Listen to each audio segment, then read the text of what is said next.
at Pew Research, they asked, like, do you have a favorable opinion of Islam after 9/11? And it went, who went up the most in how positively they viewed Islam after 9/11?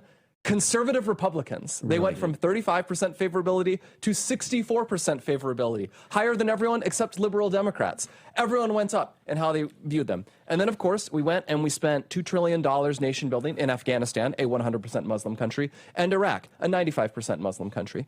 We let in millions of immigrants from the Middle East. We continue to do this. I think we let in 250,000 Afghans after that war ended. And so we basically went all out to welcome tons of Muslims. Vast majority of them are not really contributing that much to America, in my opinion. A very disproportionate share of Somalis, Afghans, and so on are just on the dole, effectively. And then this slimeball is coming out, and he's guilt-tripping us because he says his aunt felt uncomfortable wearing a hijab on the subway. Nothing actually happened to her, unlike, the 3,000 people who got blown up on 9/11.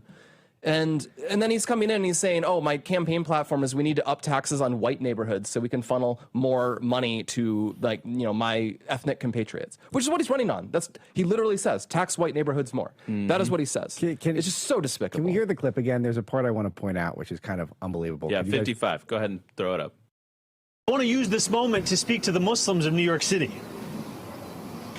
I want to speak to the memory of my aunt.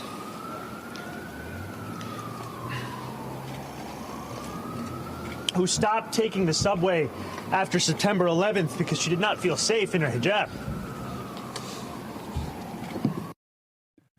Say it again, just in case they couldn't hear you. There was that huge pause there, and you think he's going to say, my aunt was on one of the planes. Yep. But instead he says, no, she couldn't take the bus after. Because the real bad guys here... And not because anything happened. No. She felt uncomfortable. Maybe people looked at her weird. Perfect point.